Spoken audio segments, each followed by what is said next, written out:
to my video. Today, I'm going to be talking about episode 4 of Beyond Oak Island.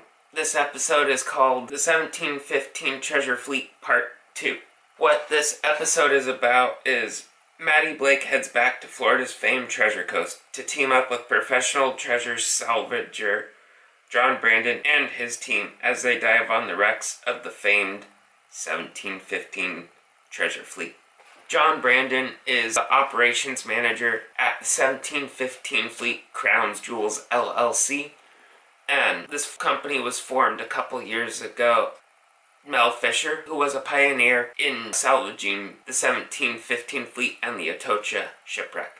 A while back in the 1990s, the rights to these shipwrecks were bought by two guys, and John Brandon worked for Mel Fisher. He's been working on the 1715 fleet for 50 plus years.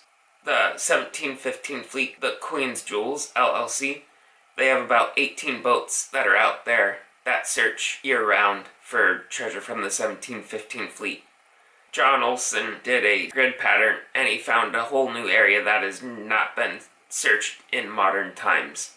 So Matty Blake went out and helped them. But also, John Brandon, he suspects with the 1715 treasure fleet that there is over $700 million to $1 billion worth of treasure left on the 1715 treasure fleet.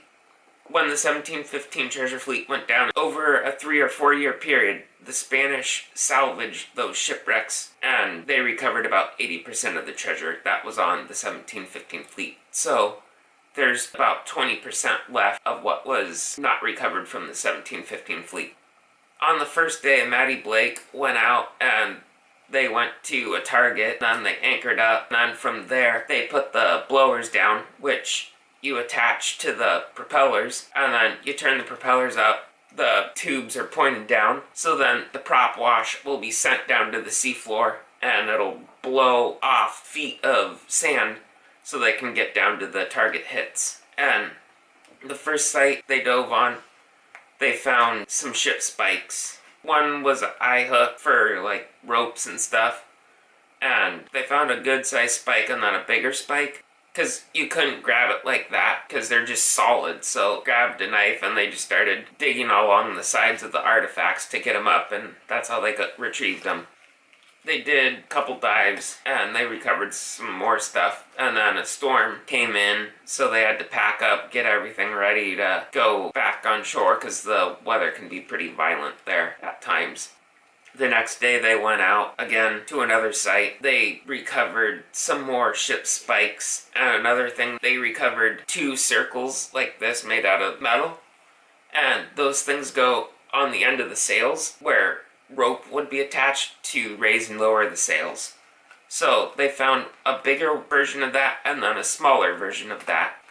They actually have a really cool anchor system where they don't have to move the boat itself. They have a thing where they can pull the boat by hand through a circular thing that pulls the boat, and they can move from site to site, and then once they get to one site, they use the prop blowers and they blow the debris off and they keep searching. They did that and they found some more ship spikes, and then a big storm started rolling in, so the crew had to get out of there and go get ready to head back to safety. Then a week later, after Matty Blake got back from the Treasure Coast and the 1715 fleet, what the 1715 Crowns Jewels were doing, they were following a debris trail, because when the 1715 fleet sank in a hurricane, they didn't just sink in one spot, they got scattered across miles. So the debris fields are big, so you have to follow those debris fields to get to the treasure. Matty Blake gave him an update, and he was like, John Brandon is on the line and wants to give us an update. So then John Brandon had another boat captain, Mike Parna. They talked about what they were finding, and like 48 hours after Matty Blake left, Mike Parna had gone on to some more debris. They found some pretty incredible things. They found something that was silver. It would have been worn by a high-ranking person aboard ship when the ship went down, and that was lost. And then, I don't remember what it was, but it was gold-plated. And they had dipped it in molten gold when it was made. And then they found a silver lion with like a shield on it, and then they found some Spanish coins, and they were pretty incredible coins that were minted in 1714. Mike Parna had discovered all those things with his crew, and some of the gold coins that he found, John Brandon has only found about 9 of them in his entire time on the 1715 fleet. So, those coins that were found are pretty rare. So they're on the trail, search some virgin ground where there could be even more of the 1715 fleet. That is what episode 4 of Beyond Oak Island was about. I hope you guys enjoyed this review of this episode, and don't forget to hit the bell icon down below so you can be notified when I upload videos. Also, please share this video with your friends and family, and don't forget to subscribe to my YouTube channel, and don't forget to smash the like button. Thank you guys for watching, and if you ain't dreaming, you ain't living. Don't forget to dream big.